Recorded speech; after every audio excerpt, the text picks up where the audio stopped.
centers run the backbone of the internet. So how do we embrace circularity in data centers? Welcome to the Circular Future, your access to thought leaders and innovations to help you be a business sustainability champion, even if it's not your core job.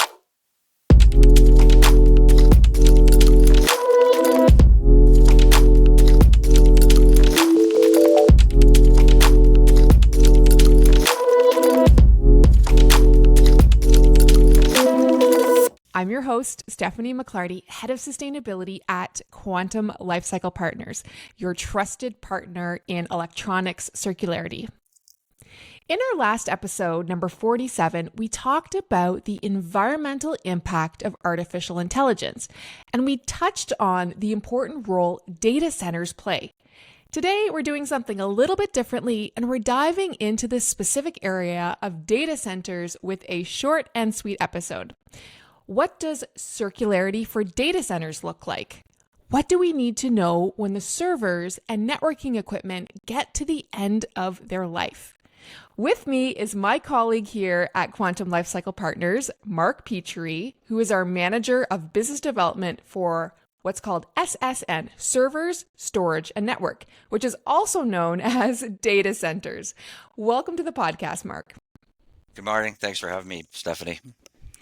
Well, excited to dive into this area. And I have to admit, we generally talk about electronics as a whole and the impact around circularity, basically anything with a battery or a plug. But today we're diving into the specific topic of data centers, which I'm not so versed in, but I know you are. I first want to start off this conversation looking at data centers and really around the decommissioning of them. Why do companies choose to decommission their data centers? So probably the main reason people decommission equipment within their data centers is simply because they're doing a technology refresh.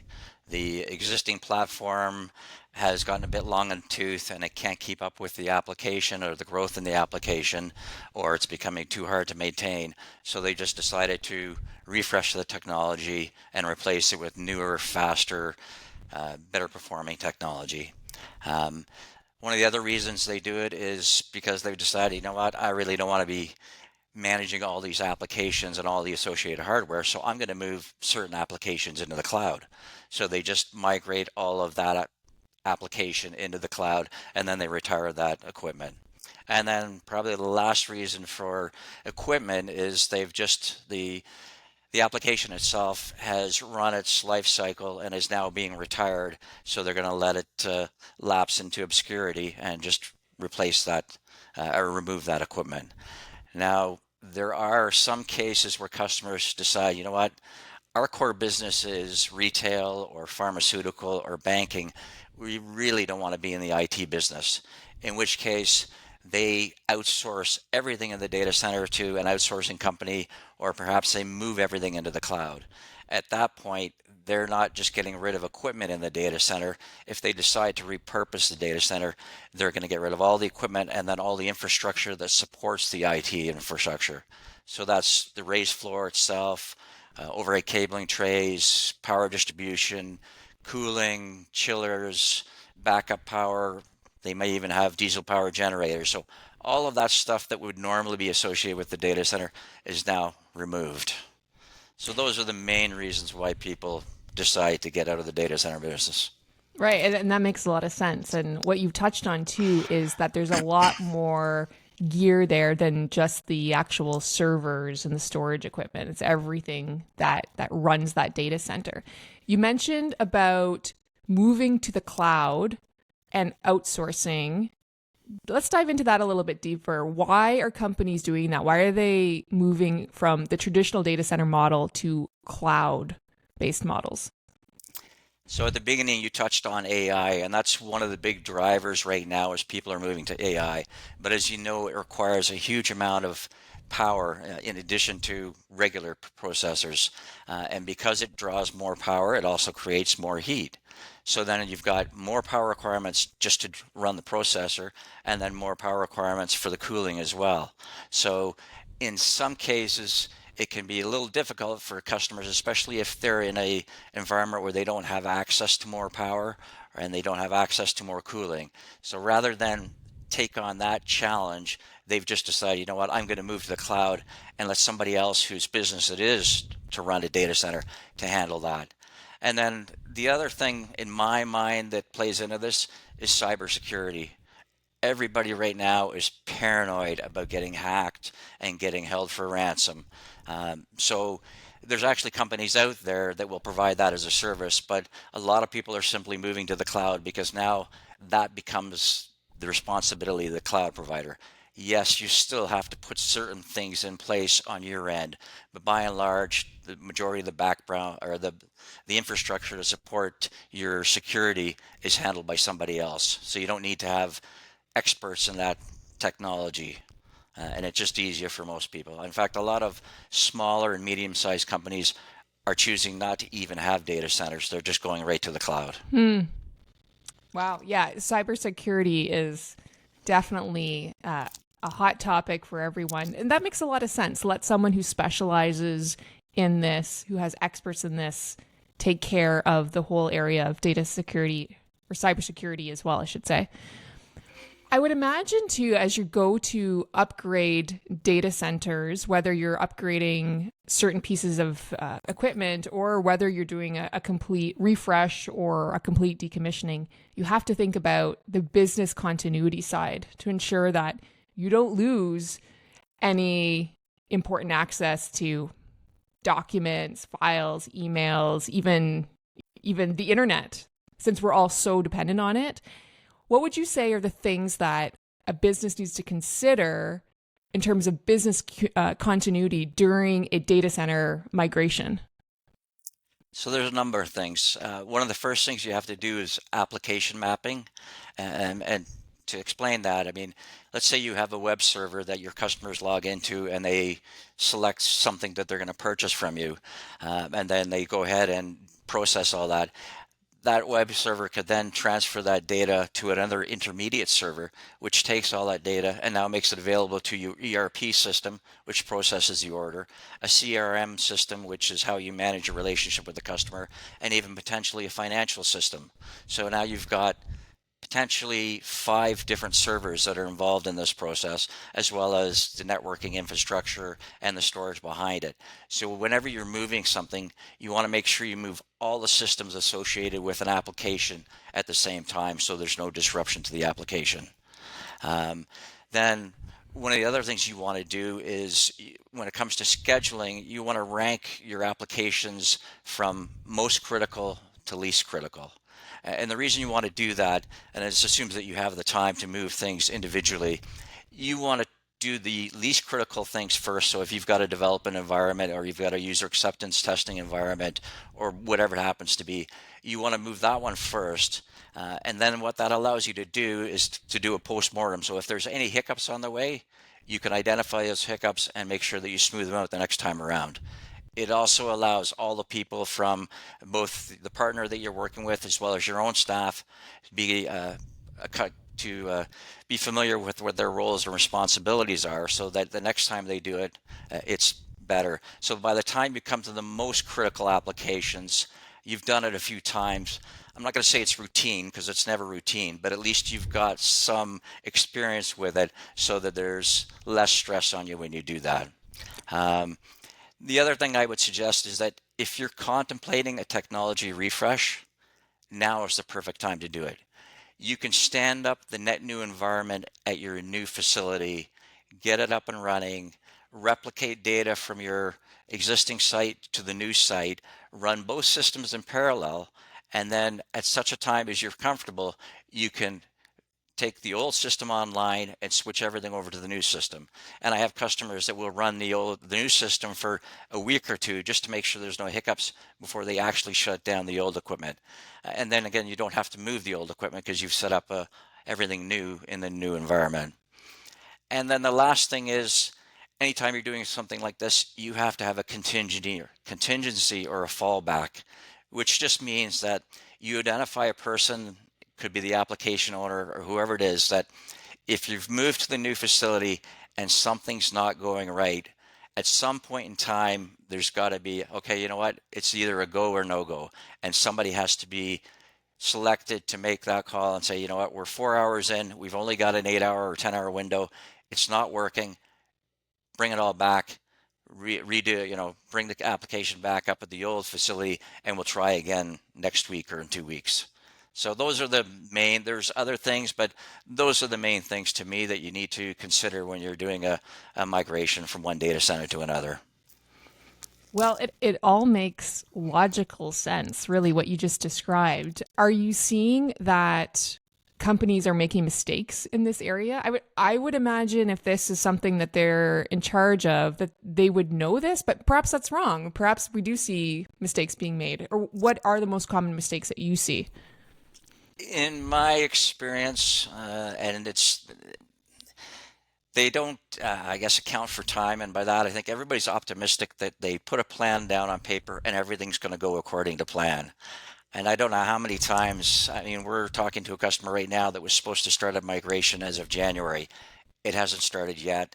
It's looking like it's going to be May or June. And the reason for that is anytime you're doing something like this, you've got to get buy-off from a lot of different stakeholders. There's a lot of interdependencies. So you have to have a project manager that's going to ride herd over this because it can go sideways very easily. So you've got to have somebody that's making sure they're on top of this all the time. And you just have to assume that, and I keep saying, I used to work with colleagues of mine and say, okay, the time I have a project go completely without any hiccups, I'm going to retire because that's a good way to retire because you've got everything go perfectly. So just expect that something is going to happen. It could be minor, but just be aware that it's probably going to take a little longer than you expected, or it's not going to start on time. Right. So allow yourself extra time and sort of plan for the worst, but expect the best kind of thing. Yes, absolutely. Love that. Okay, let's get into our how-to section where we dive a little bit more into how to do things. So first of all, Mark, how to choose a partner for your company's data center decommissioning needs. What should a company look for? So I think the first thing you want to look for is somebody who has got experience doing that. Regardless of what it is you're looking at, or whatever the project, you want somebody who's done it before, knows what they're doing, and can handle it. In addition to that, there's a lot of regulatory compliance that goes around decommissioning stuff. So first, you've got it from a information security standpoint. You want to have somebody who has NAID certification, and NAID is the National Association of Information Destruction, and that is an organization that certifies you because you've done certain steps to qualify for that. And they also do inspections, unannounced inspections, where they will come in and check out your place of business. They'll also follow your trucks around to make sure that your guys are securing everything, locking everything, not leaving anything unattended. So that's one thing from a data security perspective. The other thing is if they have ISO 27001, that's an ISO standard, again, with data security. It's similar to NAID, and they're going to do similar type things to verify you. Both of these certifications are things that are evaluated on an annual basis to make sure that you're current and you still pass. So that's one of the things I would look at. And then from a environmental standpoint, you want to make sure they have certifications as well. So obviously there's the R2v3, which is the responsible recycling standard, which is not just affect the company that's doing it, but also any partners they deal with downstream. So, I mean, if you're a company, say a large bank or a publicly traded company, and you publish things on your annual report about stuff that you've recycled, and you hand it off to company XYZ, and they're not R2 certified, and they just hand it off to somebody else who disposes of it in landfill.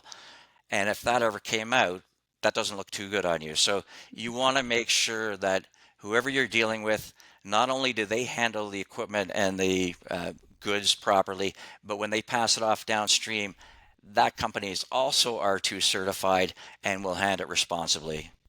Yeah, I know Quantum has both NAID, AAA, and the R2v3 certifications. And I know we are audited regularly. We recently finished our audit season, if you will. And they are tough certifications, but they make all the difference from a data security standpoint as well as environmental standpoint. Mark, what would you say how to get the most out of the data center equipment in terms of circularity? Like how to reuse it, recycle it, anything, any tips for companies there? I think you want to look for a company that has a lot of downstream partners that they can deal with so that there is an opportunity to remarket either as an entire piece of equipment or at a component level within the equipment. And as well, they also deal with people that recycle equipment and can take it and then reuse the materials in a manufacturing process down the road. So that provides you with not only some money up front if there is a remarketing opportunity, but it also ensures that none of this ends up in landfill and it's going to be reused. It also reduces our dependency on, they call the rare earth metals. And there's a huge amount of energy that is required to mine and to distill so that you get the exact rare earth that you're looking for. So those are the main things that I would suggest. Yeah, that's great feedback. So financial and environmentally, that makes sense. And yeah, we've actually just done an analysis at Quantum, and we see 10 of the 34 critical minerals on the critical minerals list in Canada come through our processes at Quantum. So you're doing something great for the planet by ensuring your equipment is reused or recycled responsibly. Mark, this has been so insightful. I feel like I've learned a lot about data centers today. Let's finish off with one piece of advice, which we ask everyone. If you could give one piece of advice in terms of data center decommissioning, what would you leave listeners with? I think get a jump on it early, because if you are planning a decommissioning, especially if it's the entire data center, there's an awful lot involved in that, and you've got to schedule in partners that are going to take out certain pieces of equipment. If you're taking out all the infrastructure like the raised floor, that's a long process. It's probably going to be somebody different from usual, or you've got to find a company that will take all of that equipment or all that material. So the sooner you start on this, give yourself plenty of lead time before you actually start it, just so you can make sure you've got everything, all your ducks in a row. Because, as I said, there's a lot of moving parts, there's a lot of interdependencies. So the more detailed planning, and it goes for any project for that matter, the more detailed planning up front, the less chances something slips through the cracks, and the better you are to react to it if you do encounter a hiccup along the way. Give yourself time. Yeah, one thing I've heard today is how this is similar to other types of electronics and technology that say we would deal with at Quantum, but at the same time, there's so many more complexities here, given the interdependence with other systems and the cybersecurity aspects. So give yourself time, I think, is amazing advice. Thank you so much, Mark. Really appreciate having you here. Thank you. Pleasure being here. And remember, if you are looking for a partner to help you repair, reuse, and recycle your electronics, specifically data center equipment, we'd love to chat. Head on over to quantumlifecycle.com and contact us. This is a Quantum Lifecycle podcast, and the producer is Sanjay Trivedi. Thank you for being a circular future champion in your company and beyond. Logging off.